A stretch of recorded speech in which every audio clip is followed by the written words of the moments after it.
Hey guys, this week's going to be on stretching. So what I'm going to do is just show you some of the stretches I do on a daily basis just to stay flexible. So quite universal stretches, so you can try some of these at home if you want. So each stretch should be held for about 30 seconds and repeat on both sides, but for time's sake I'm just going to show you on one side. Just going to start off with the neck. So with my right hand I'm going to pull my head across, and the opposite hand I'm just going to push towards the ground. To get our neck used to the tension, we're going to push our right hand up against our head while resisting the urge to let our neck fall. For the rest of the neck exercises, going to hold them for about 10 seconds as they're more resistance based. With both arms behind our head with my head facing down. With both hands we're going to push our head down and create a slight tension by pushing our head up. We're going to put our palm of our hands on our forehead whilst pushing our hands back. We're going to push our head forward. Next we're moving on to shoulders, which is very important for core backs.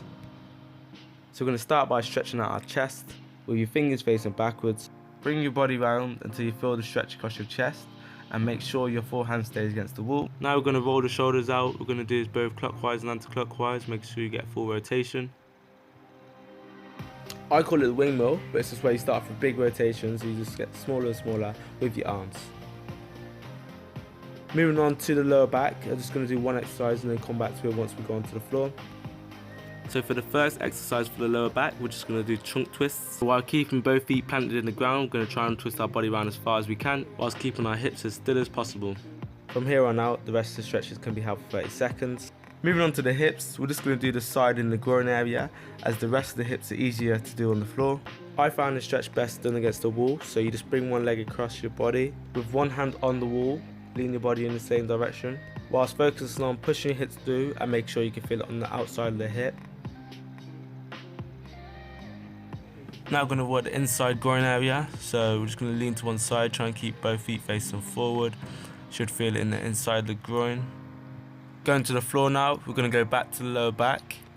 So we start this by bringing one leg over, keeping the other leg straight on the floor. With our closest hand to our leg, we're going to bring it across, plant it in the floor, and swing our body round as far as we can and hold this for about 30 seconds.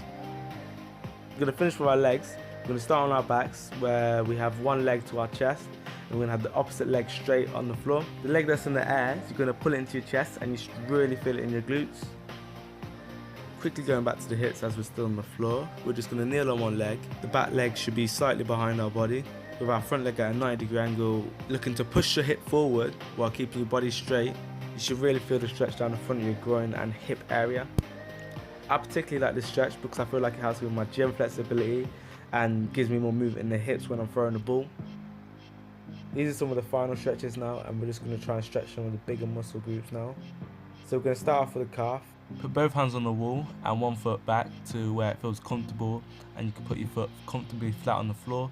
Don't worry about the other foot too much, as long as it is in front of the one you're trying to stretch. Push down using the wall for resistance, and you should feel it in your calf. If not, move your foot back slightly and make sure your foot is flat on the floor. Moving on to the quad stretch now, so grabbing just above the ankle.